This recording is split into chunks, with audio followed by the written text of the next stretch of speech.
Lancaster Woodturners Weekly Coffee Hour for May the 2nd, 2024.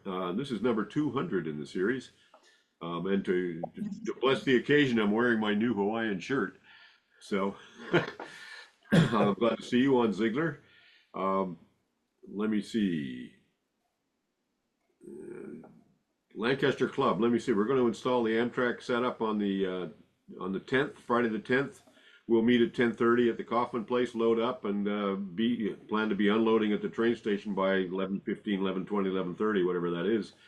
A lot of boxes, so we've got about 6 guys. We'll try and stay out of each other's way. We'll have some flatbed hand trucks. If there's anybody on screen who'd like to join that team, the ones who you have already talked to, or you know who you are. But if there's anybody else in the area who'd like to join, we might be able to use one more guy. I'm looking at you, Dave Bleil, like Yeah. that.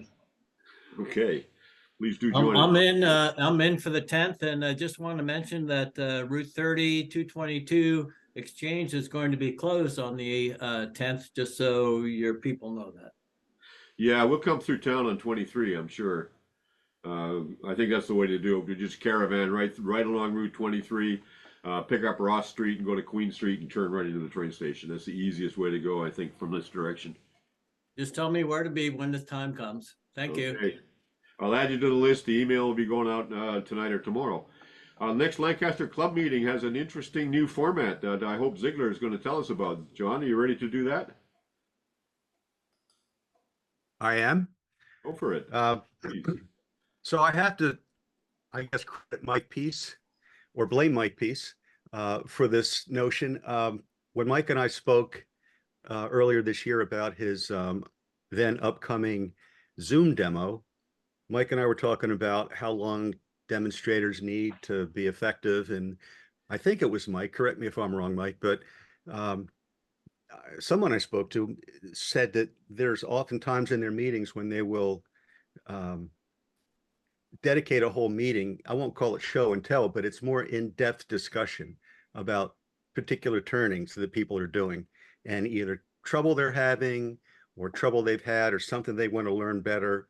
So this is really kind of a, I don't know what the official word is, open forum, but um, people are invited to bring either past work or current work, or even no work with questions about anything that has to do with turning.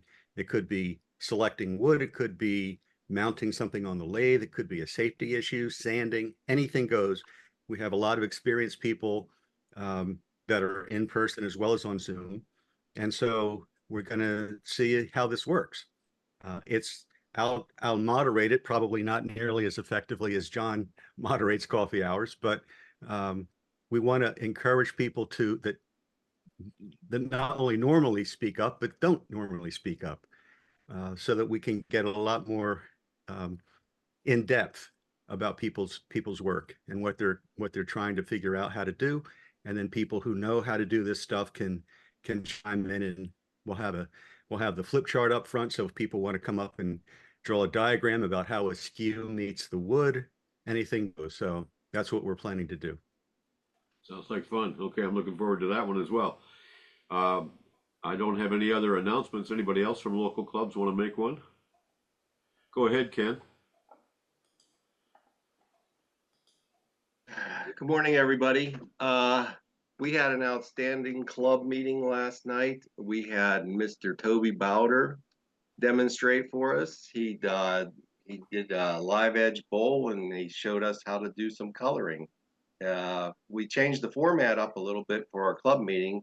We actually had just a brief introduction and more at the beginning, and then we went right to Toby and let him do his entire demonstration and let him finish the demonstration without being rushed at the end. And then the only problem with that is I was rushed to finish the meeting. So it just flipped. But it made me think about the meetings anyway and what was important and what wasn't, and I dumped a lot of stuff off the agenda. But anyway, Toby did an outstanding demo. We got a lot of discussion afterwards about it. I had people coming up to me saying how good and glad that he came, and we're just real happy to have Toby. All right. Thank you. Anybody else from local clubs? Any other clubs want to make an announcement? You guys know who you are. There's enough Edmonton guys on here. What do you have coming up next? Well, I'm going up to Red Deer tonight to do a demonstration. So the Edmonton Woodturners is doing a demonstration for the Central Alberta Woodturners. It'll be my three-cornered winged box. 125 years ago, my great grandfather owned an ironworks in Red Deer. So there you go. Let's see. We're going to do show and tell this morning like we usually do. I'm going to go to, I see someone here who hasn't appeared much and a couple of people who appear rarely. So we're going to start with them. And first of all would be you, Janet. You're up. All right, good morning. I have a couple of things to show. A while ago, I asked about and I forgot, the stack. And I ended up working out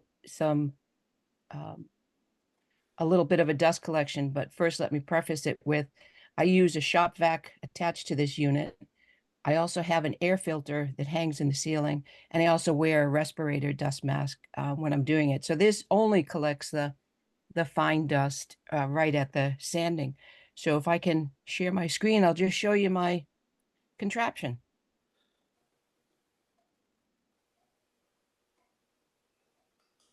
All right, so here is, let's do it full size. Oops, I lost it here too. Let me get you back. Do that.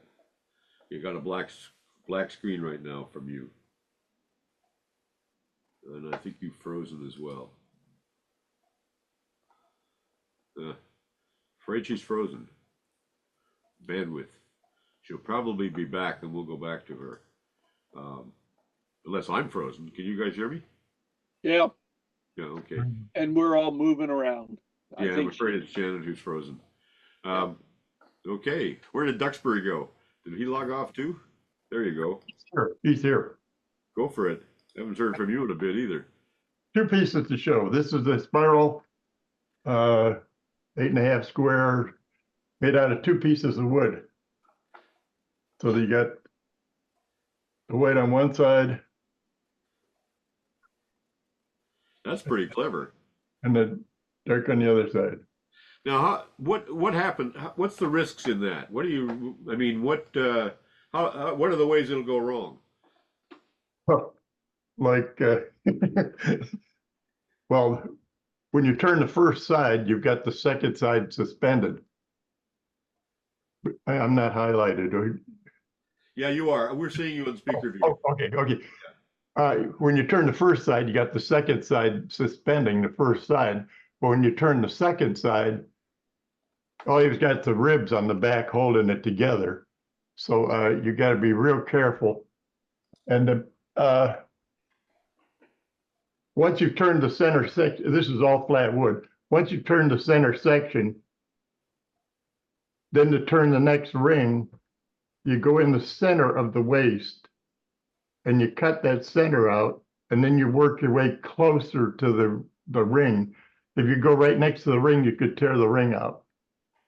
You So do the center first or the outside first? What do you do first? I do the center first.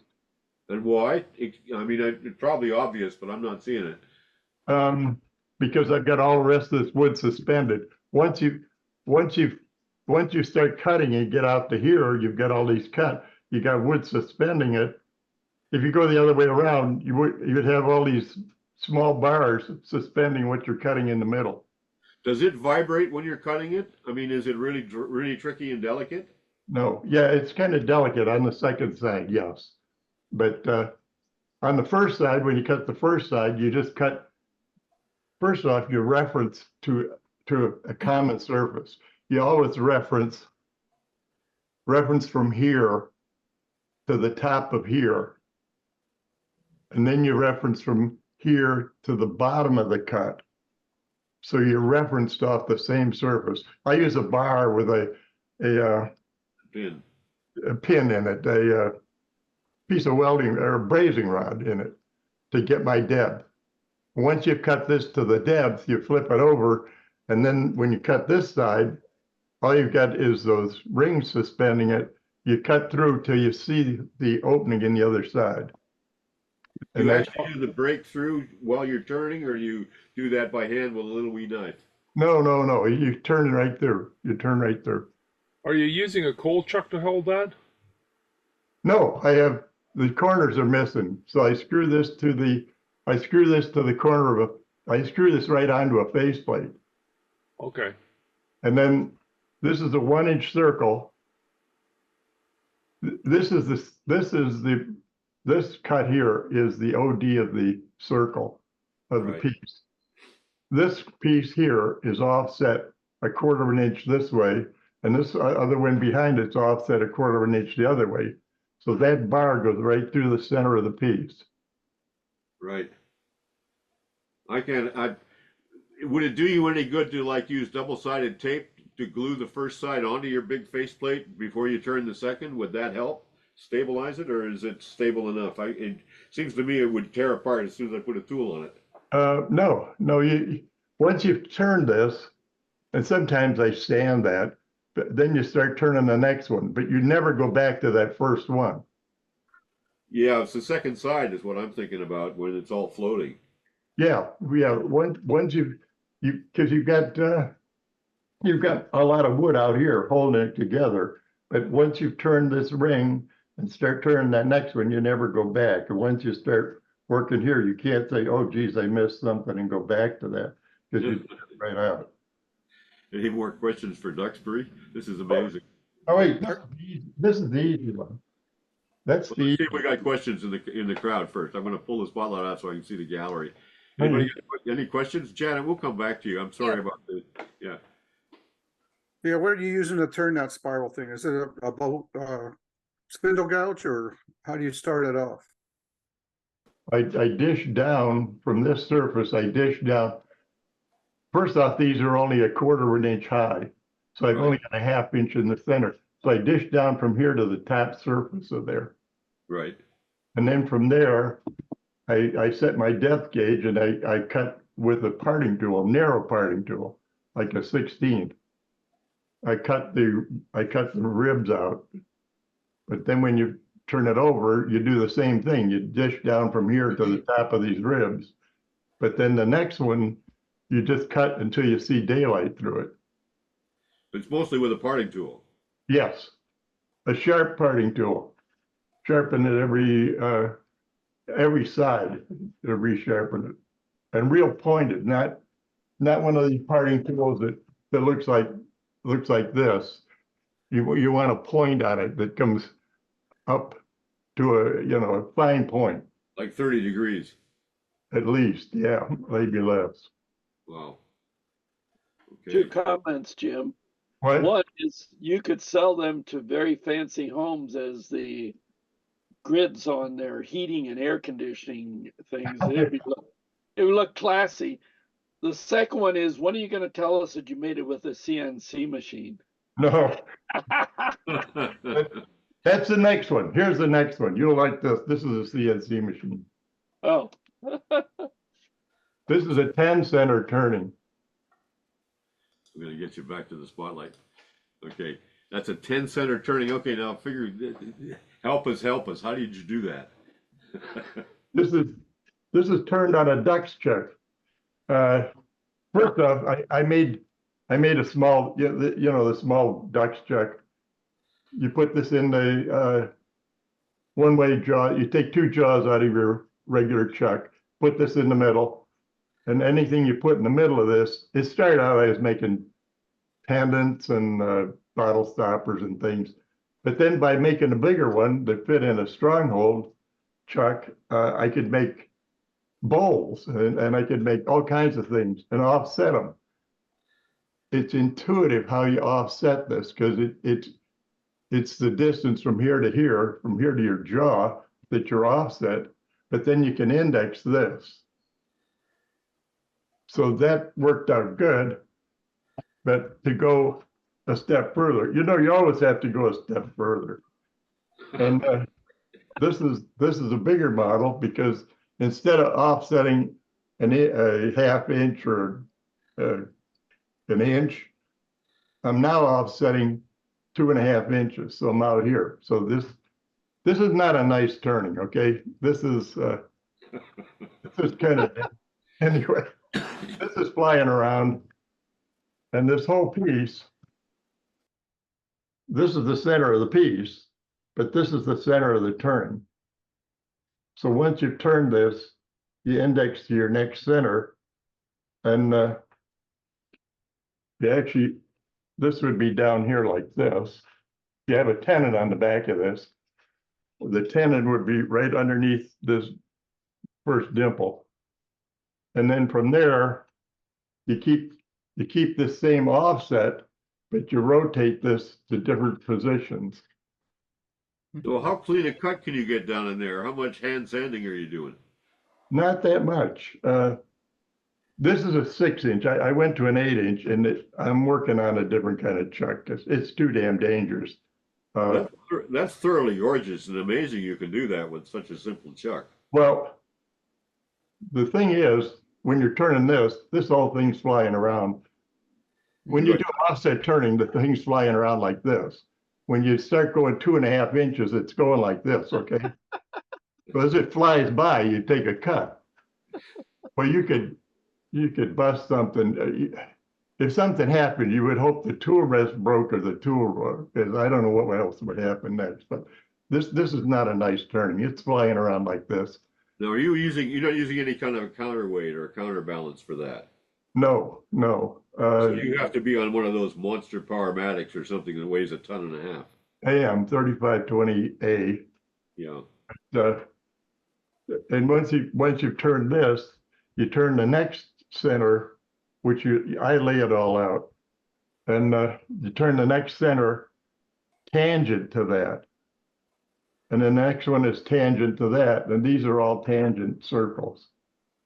That's remarkable. I can show you what the drawing looks like if you want to see a drawing. Totally do. I want to send you a link to my harmonograph video too. Oh. Don't give me any more ideas. Anyway, that's the drawing of it. This is done in there's a center of the piece, a center of that button, and then there's 8 tangent cuts to that. Is there no way you could like add a plywood faceplate to give you a way to balance that and avoid it being an airplane propeller that could take your arm off? Well, I'm working on that now because with an 8-inch, you're out about 3 inches, and that big 8-inch disc is flying around like this, and that's not a nice turning. You need a big plywood disc behind it that everything is bearing on, so you can't get yeah. Well, I'm making one. I'm working on one now that the whole disc is the piece. So all of this would be filled in, and you would cut this out later. That's another thought. Yeah. So there's no airspace there. I'm trying that. I don't know, but anyway, there's got to be a better way to doing this. But anyway, it did work on this, and it held up great. The problem is it's just a lot of stuff flying around. All right, that blows me away. Any more questions for Duxbury? Jim, do you ever video your doing them? I think that would be fascinating video. Yeah, it probably would be. No, that's okay. I got enough to do. It's not videoing, it's editing the damn thing. You know, I've looked at that, but I did one DVD, and I'll tell you, the guy that did it, it took him 1 day to video it, and it took him a month to edit the thing and make it commercial. But anyway. The problem is making it commercial. You got to back off of that. It gets easier. Yeah. Oh, okay. I don't know, maybe someday, but life's too short. More questions for Dux? Thank you very much for coming along and showing us that. That just blows me away. Let's try you again, Janet. You want to try it again? Yes, I'll do that. Sorry about that. I'm not sure what happened. My screen went completely black and I couldn't hear anything. So I'm not going to show that just yet, but I wanted to show you a piece of Burl that I've turned, and a little backstory of the Burl. In 2006, I went to my first AAW symposium in Louisville, Kentucky. And my plan was when I went, I was going to order my one-way lathe, which I did. And at the trade show there, Rudy Olsolik's sons were there selling off a portion, because I understand he had barns and barns full of wood. And I was so excited. I ended up spending maybe $200 on wood that belonged to Rudy Olsolik. And I have some chunks of burl that I've been afraid to use because they belong to him. And I was afraid I was going to ruin them. And then all I could think of was, he's probably there thinking, just turn the blah, blah, blah. Yep. From what I understand, he spoke his mind. So I finally pulled those burls out, and some of the burls are probably maybe 15 by 15 cubes of beautiful maple burl, and I have a redwood burl, and man, oh man, it was hard to cut into those, but I did it. And here's one little bowl that I've made, and forgive me for That's a good way to show it. Hold it closer to your face. closer to my face. Yep, there we go. Hold it beside your face. Is usually works pretty good. Okay. And like right beside you. Yeah, I'm having a trouble left and right. Okay, Yeah. here's what I wanted to show you. Look at that hole. That's gorgeous. Isn't that cute? My daughter saw that and she said, "Oh, look, it's a heart." I think that means she wants it. Is that a cherry burl? It's maple. Maple burl. Can we And see it's as dry as could be. It's pretty thin, but boy, is it beautiful stuff. how hard was that to work? Not hard at all. Not hard at all. It was quite nice to work with, actually. But it also, turning that bowl, it was quite dusty, but I'm sort of used to dustiness because I turn mostly dry wood. And the dust collection that I started to talk about, as I bought one of those velocity stacks, and I built a fixture that goes in back of my lathe, and I wanted it to be movable and easily used and get out of the way. And that's what I started to show you. So if I can just share my screen, and I'll cross my fingers. If we crash again, move on. All right, let's try it again.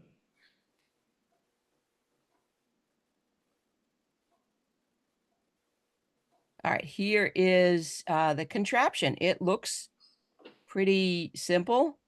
And of course, I had to buy a purple velocity stack. Couldn't just have a silver colored one. And I had to have some sort of but it is, you can see that it pivots up and down, so I can leave it in back of my lathe, which is where it lives. And you can see on the photo on the left, there's a connector for my inexpensive Home Depot shop vac, which here's a little video of it working. I can't tell you how excited I was when I saw this happening. Look at that. It works. That's fantastic. Kind of a simple pleasure, but How noisy is it?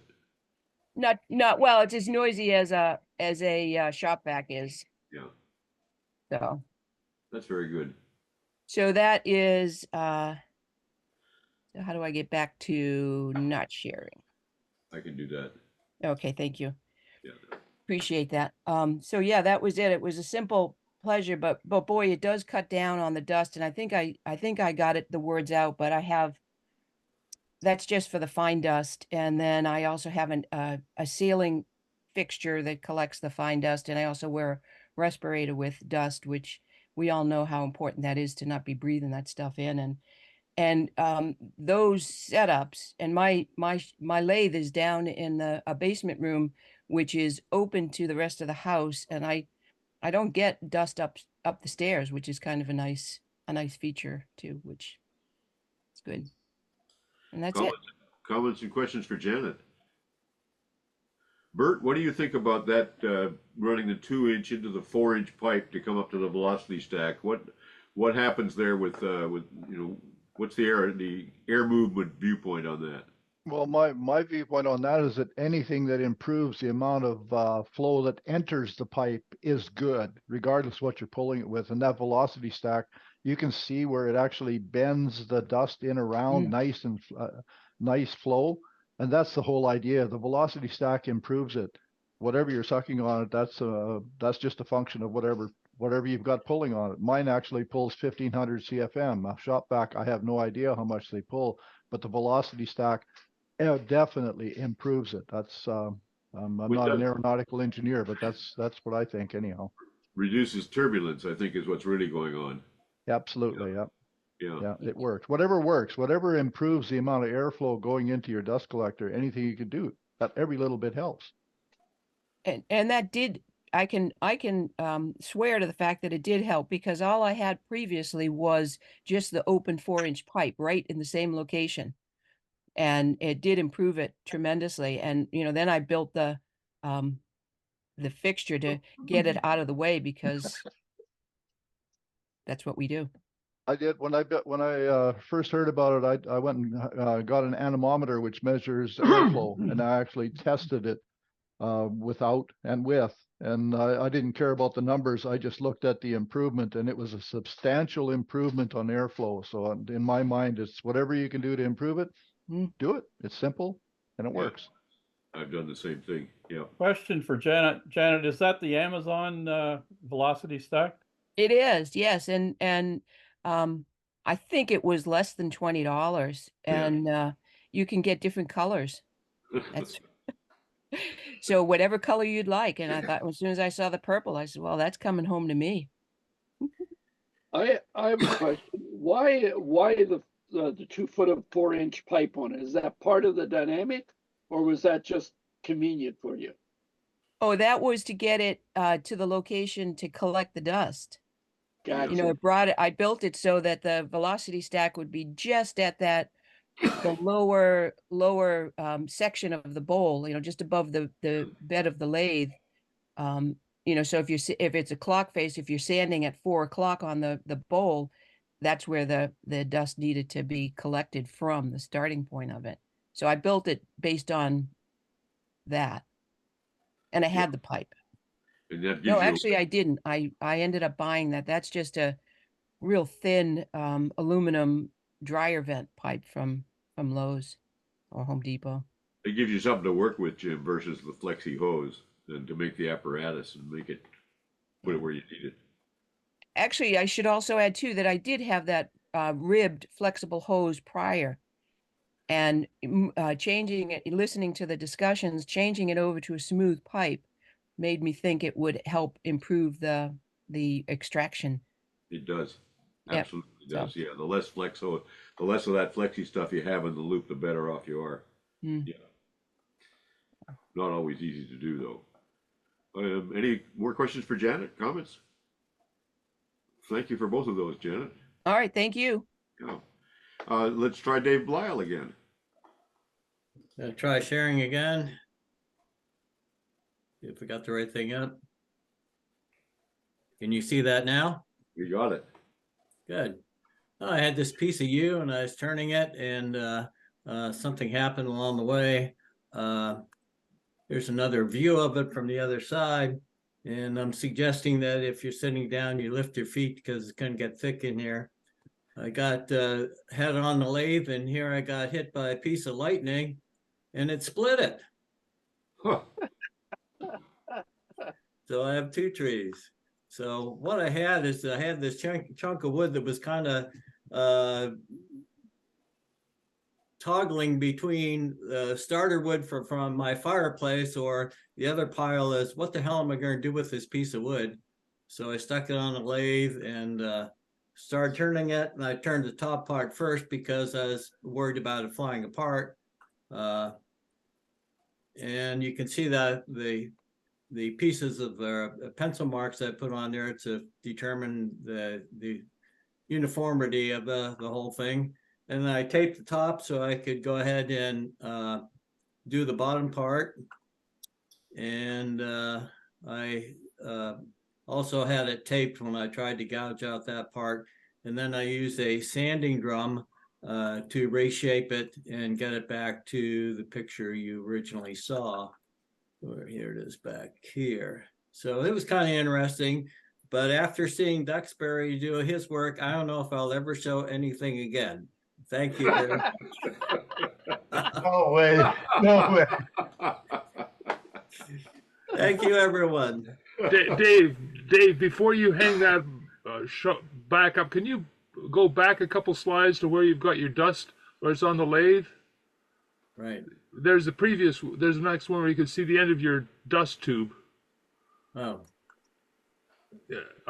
Where? going the wrong way. Here. I saw it in that one and behind there. Yeah. Yeah, what I have to do, I do want to get a velocity stack. That's what I was wondering about. Is it better to put a velocity stack on that little tube just on the end of it? Yes, I'm sure it is, and I wrote it down to get one. I had it written down a few months ago, and then I never did get one. But what I have is I have the dust collector. I also have a air filter running at the same time, and if I smell anything, I'll put a mask on. I often use a mask, and I don't do that much turning. But yes, thank you, Doug. I'll get on it. Hey, Dave, you know the difference between you and Dux is he doesn't show us his split wood. No, it's embarrassing getting on after him, I'll tell you that. Well, that's a beautiful turning though, Dave. That's really a nice turning. Yeah, it turned out great. Yeah. Thank you for giving me your attention. Okay, thanks for bringing it along.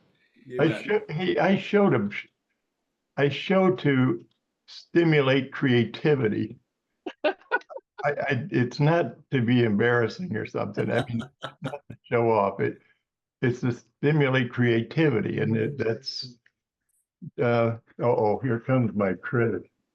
I should. I have to live with him, and it's a constant challenge. Believe me, he's always challenging himself. We have to go now. Love you, Dux. Thanks for coming on. Ziegler, are you going to show some work? So let me just try to share the screen for a second if it works. Here we go.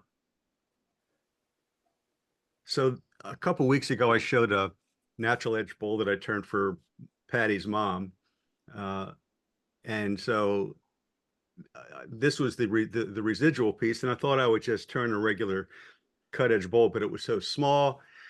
So I thought I would try to turn another natural edge bowl.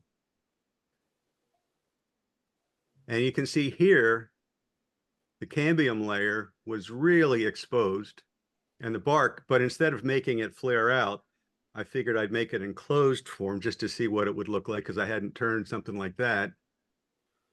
And it was really punky. Doug had come over because we were messing around with a laser and a piece that Doug is working on. And Doug said, well, put some CA glue on the bark and the cambium layer and see if you can save it. Because my initial intention was just to have the heartwood or the sapwood be showing. So I kept going, and the punkiness kind of went away. You showed your screen. And I ended up with, yeah, there you are. Yeah. So I ended up with this little, it's probably 4 inches by 2 inches, something like that. That's a nice little piece. That was. Yeah, I thought it was interesting. It's like a racing stripe. It worked out pretty good. Yeah, I was having trouble getting back into the corner here because I didn't want to just have a rounded bowl. I wanted to try something different. So, but I also didn't want to go through. So it's probably just a little bit thicker on this bottom side, but the rest of it's really thin. And I think it's probably a 1/16 of an inch at the base. I still have trouble finishing the bottom of the bowl after I turn the inside of it, but I didn't go through it at least. So that's it. Questions and comments for Ziegler? It's a handsome little turning. Thank you. So you're not taking that nub off the bottom. You're not going to flatten it or anything. No, there's a really small foot because I wanted to have it lifted off the table just a little bit, Jim. The other one that I made for my mother-in-law, I just rounded the whole bottom and it rocks back and forth, but it will settle, you know, in an appropriate place. But this one I wanted to have a little bit of a foot. Thank you very much. Malcolm. Yep. You're muted, Malcolm. You have to unmute yourself. You still mute? Can you hear me now? Yeah, we got you now. There we go. I wasn't expecting that so fast. Well, I see a new guy show up who hasn't shown off, and I'm going to go right away. All right. There's a lot of people that are interested today, so I'm going to show you my latest adventure. The canvas is a black walnut. Get that out of there. It's a black walnut bowl, somewhere 4.5 inches, I suppose. The inlay is sterling silver. It's what they call sterling silver wire, which is embedded into the black walnut. How'd you do that? They're handmade tools. The ribbon, it's not actually wire. Well, no, they call it a wire, but it's actually a ribbon, which is about 12/1000ths of an inch thick and 45 thousandths wide. So you create. Okay, you gotta get the light off it there. No, we see it very well. You have to cut that groove, and how do you do that? You cut that groove with you have to make the tooling. The actual, you don't remove any material. The blade that goes in there is around 11 thousandths wide, probably 1/16 of an inch long. So you cut in there 1/16 of an inch at a time. So one of these would probably take, I don't know, well, depending on what part, but it's a sort of a long, tedious process. But you draw your own artwork, transfer the artwork onto the wood, and then you can add pins. Those pins right there between the two pieces of artwork, they don't show that well. I think the center one is round. The one on the left and the right is square, which again is sterling silver. Yeah, and then this one here was an experiment to blacken the background after the whole thing. Basically, the last thing to do is to blacken that background with an India ink solution. And you then sand it off the metal? You actually, yeah. Once you insert the wire, the ribbon, as long as you cut your channel the right depth, you have several thousandths of an inch sitting proud of the surface. So then you start with a file it down till it's flush, and then start a sanding procedure. And the more you sand it, of course, the less tool marks and sand marks you have in the sterling silver. I was here a couple of weeks ago, I think, doing themispheres, and I wanted to have a go and try and put the wire into a curved surface, which that adds a whole new element of adventure. But this is my latest adventure anyway, messing around with this silver wire. I actually started doing probably in 2000 and 2018 maybe.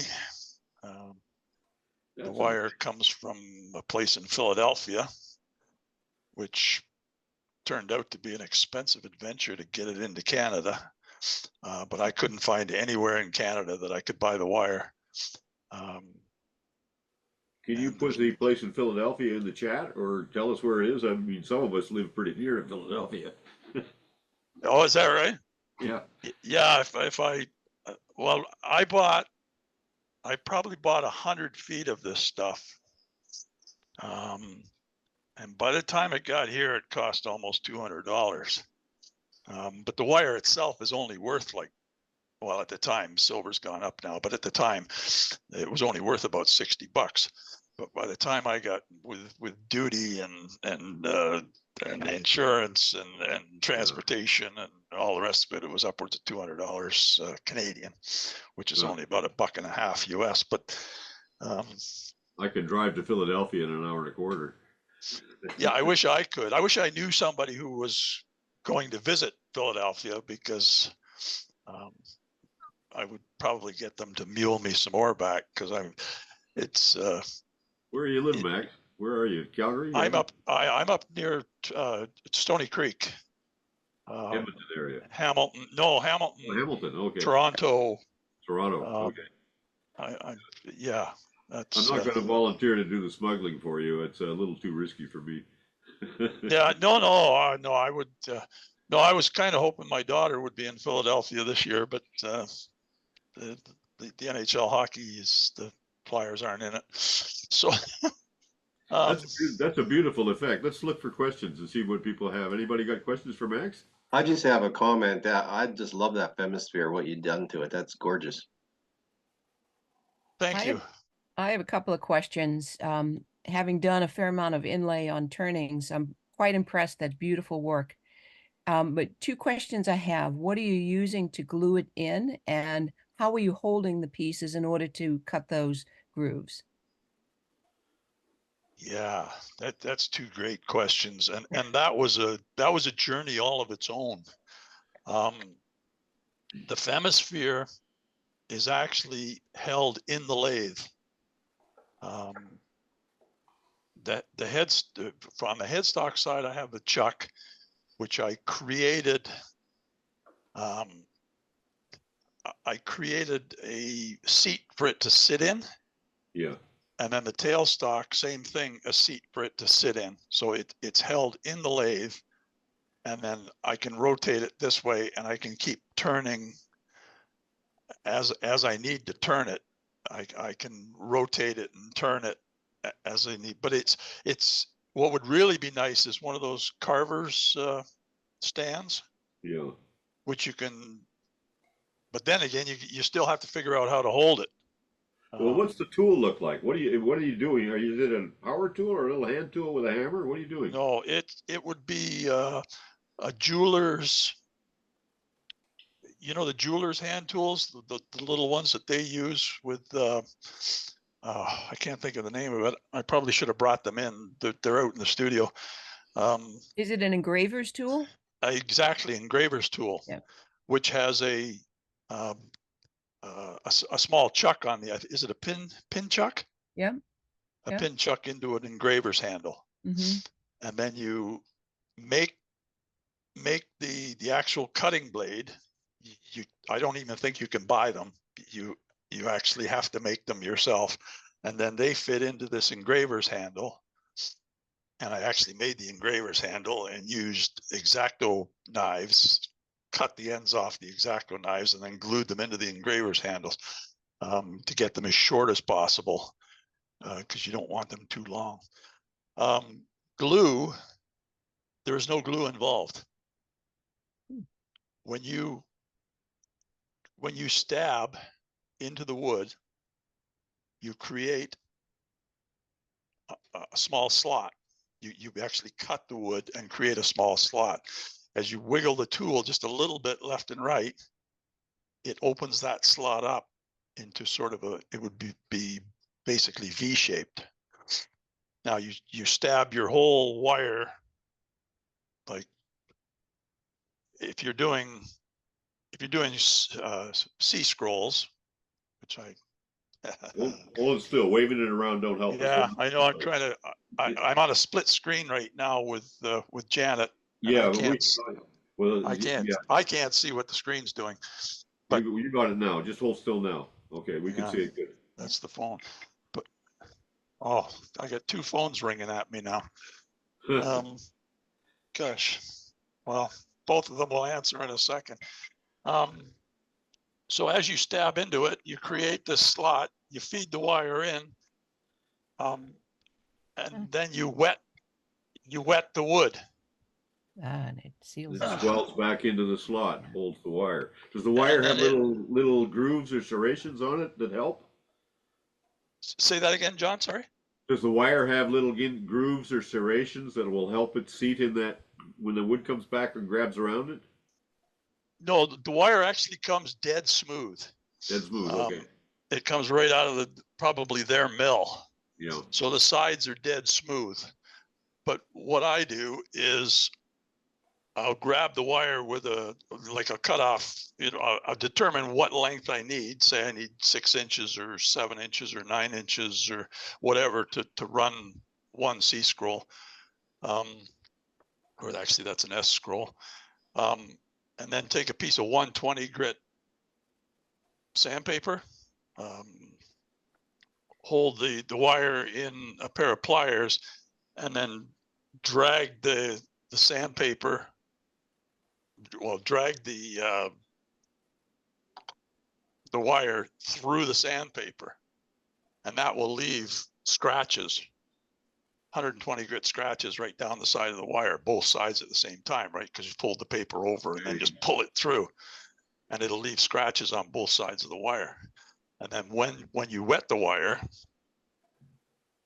and you wet the wood afterwards, the best way to wet it is with saliva. That creates the best bond. Some people get creeped out when you tell them that. So water will work just as well. Distilled water is probably better because you're not adding any extra minerals or anything to the surface of the wood. But saliva works really well. But then you're going to sand it and file it and everything afterwards. So just a little bit extra DNA in there. That's all. That pretty much answers it, I think. Eh? Any other questions, Janet? You got it? No, thank you. I'm always interested in that, and some of the techniques you're talking about are very similar to what I do with inlaying veneer or wood into the wood, the bowls. And I've always been curious about doing the metal and inspiration. Thank you very much. Well, YouTube has a little bit about it. It's not a real common thing. It probably goes back to old, what do they call them? The old rifles. They used to shoot the round balls. They're the muskets and this sort of thing. Eh? You see that kind of work in museum collections. I just never knew how it was done. Yeah, it's time consuming, and you can't make a mistake. If you make a mistake, and there are mistakes, of course, in this work, because I'm no spring chicken anymore. My hands and my eyes are not as coordinated as they once were.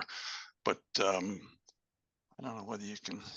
Sometimes you just and the wood. Sometimes you're cutting with the grain, and sometimes you're cutting across the grain, and the tool reacts different. Yep. It'll go deeper, easier, and not as deep when you're going around the corner crossing the grain. It doesn't go as deep, so it's a big learning curve. Not big, but it just Anyway, that's my story. Thanks for giving me the time. Thank you very much, Max. Hey, Malcolm. Can I butt in here, John? Yes. I had the good fortune to hear Michael Fortune go through 2 carousels of slides about 15 years ago. And his chair number 1, which goes back to when he started, he does a silver inlay. And he actually uses a round wire, I believe. he charges $1,000 more a chair for the silver inlay version. Well, that's funny, Mike. Actually, mentioning Michael Fortune. I spent 2 days with him in his studio in 2007. And at the time, I didn't know anything about silver inlay. And I have no recollection of him doing or showing us his silver inlay. Yeah, I went with Jim Shaver to the Furniture Guild. Remember they had a Furniture Guild meeting? It's about that time, I would think, even. Anyway, I don't know whether he's ever documented it or not. But I just remembered it when I saw your posting on WOW the other day. Well, it's beautiful. Yeah, I know. Well, we were up there with, there was the design crew back in 2007 with Marilyn Campbell and Peter Rand. Yeah, Peter Rand. There was a whole crew of us up there for a weekend at his place. That was a real interesting tour of what he does for his furniture making, his shop and his studio. And yeah, it was a great tour. Malcolm, the nice thing about having what you called mistakes is it makes it feel like it was done by somebody's hands and not a machine. It's like handwork. Yeah, it's very beautiful work. Yeah, that's what everybody says. I always figure it's just just trying to make you feel better about your mistakes. No, it makes it what it as you get closer to it, you see more levels of detail. That's what makes it interesting, and that's what's not interesting about machine work. It's all the same way. It's not trying to make you feel better. It's trying to make us feel better about our mistakes. Well, that too. Well, I was looking through the AAW symposium coming up. Where is it this year? Portland? Yeah, Portland. And a lot of people are going to go virtually. They've got a virtual aspect to it as well. I think there's somebody going to do this year is going to do some silver wire work. We'll look for that. I didn't realize I'm not familiar with anybody else doing it in wood turning, but apparently there is somebody there who's going to be doing wire work. So I may have to buy into it. It's worth it. It's a good show. It's worth it. The virtual ticket is very much worth it. It's a great couple of days. You can tune in, and I won't be able to this year, but in past years you can. Last year we sit in the shop and turn it on an iPad and try stuff and watch people. Very, very interesting, fun way to spend a couple of days. I'd like to comment, Malcolm, that I don't consider them mistakes. I consider them artistic opportunities. Well, yeah, there's no opportunity. When you make a mistake, you either go with it or burn it. Exactly.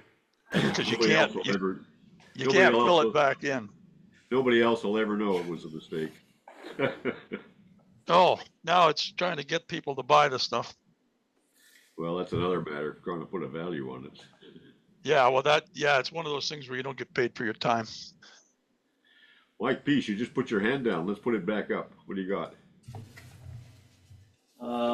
I recently finished this cherry Burl bowl. I roughed it out about a year and a half ago, and finally decided I'd finish it. It's about 13 inches across, no dye. Sorry, Toby, but it was a lot of fun. Beautiful piece. Thank you. Let's see the bottom, please. Because there's no foot there. No foot. I don't normally put a foot on bowls. Nice. What diameter did you say that was? It's about 13.5 inches. Are you going to put a finish on that, or did you already? It's got one coat of Minwax antique oil. Yeah, that's probably enough.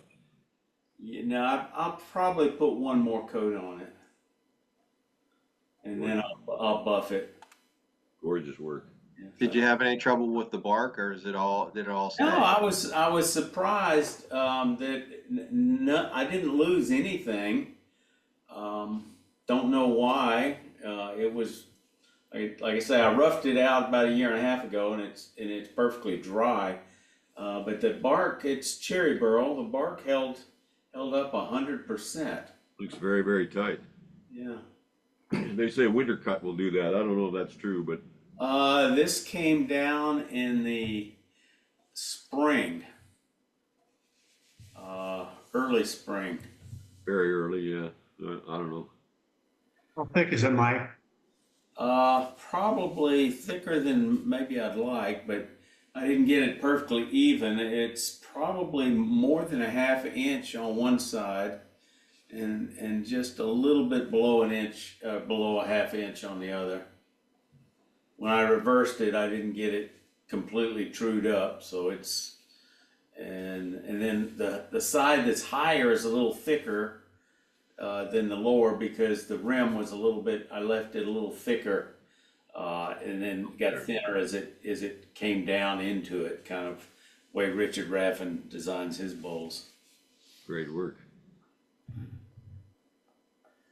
Other comments from Mike? Yeah, did you core the center out of it? I did. So what are you gonna do with That was my justification for getting a coring system. I had three SUV trips full of these burls from a church project, and we had this cluster of all these cherry burls, and I thought, I can't waste this burl. I think it's time for me to get a one-way coring system. Good. Okay, so we're waiting to see what else you made out of it. So to see the centers, see how they turned out. Yeah. Toby, you want to show us a piece?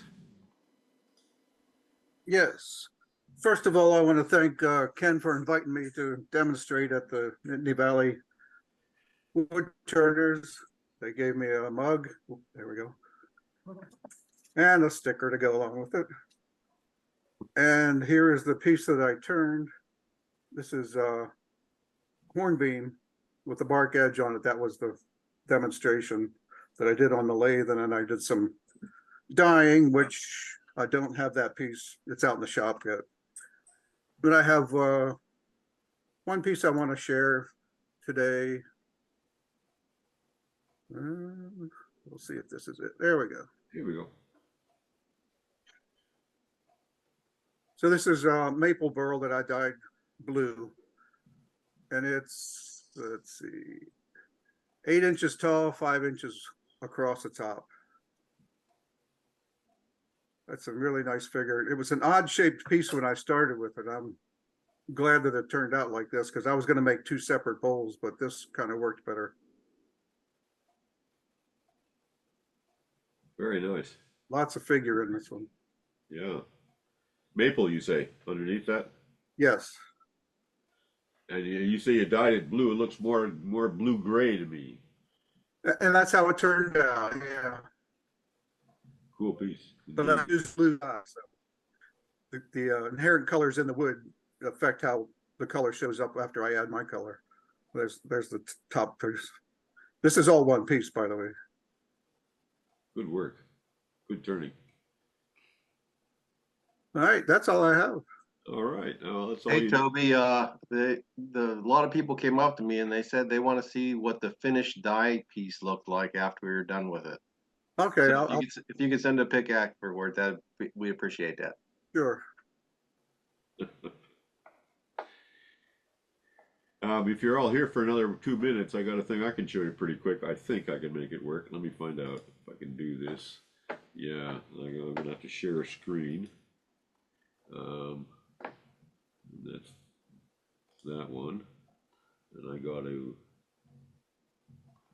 share sound and optimize for video clip. Share that and play that and make that big.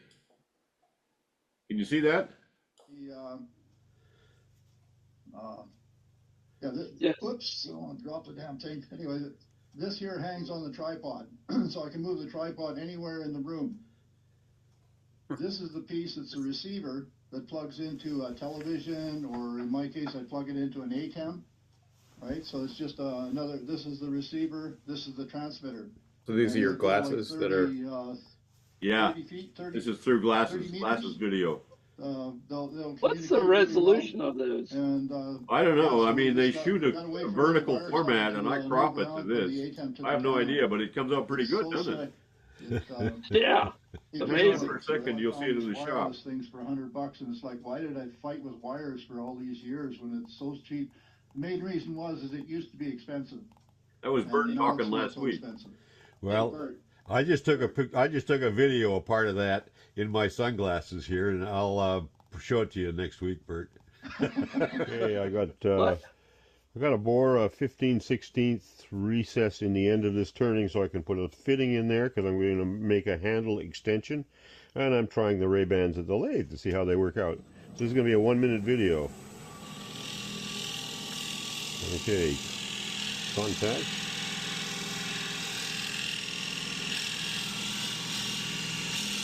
Way too fast.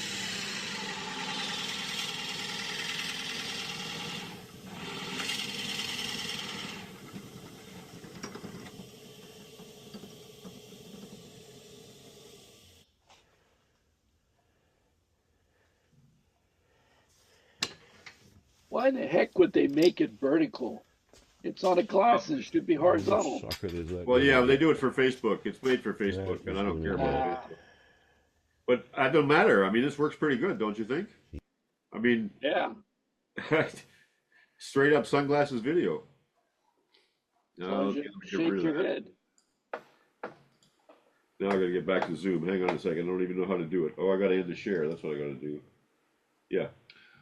My only comment, John, is you don't realize how much you move your head when you're looking around until you've seen it on video. That's right, and that becomes part of what you become your own damn tripod. Yeah. But I think that's manageable for my purposes, for what I want to do. So I mounted a GoPro bracket on the top of my bionic mask, and it works pretty cool. Yeah. So there you go. Okay, thank you all. Very, very fun coffee hour as usual. See you all next week. Yeah, see you next week. Goodbye, See everyone. y'all. Take care, Don. Cheers. Take care. See you all. Bye-bye. Nice to see you again. Hello, Kai. Oh, hi, Kai. Hi. Hi, Kai. Wood shop. Thank God for wood.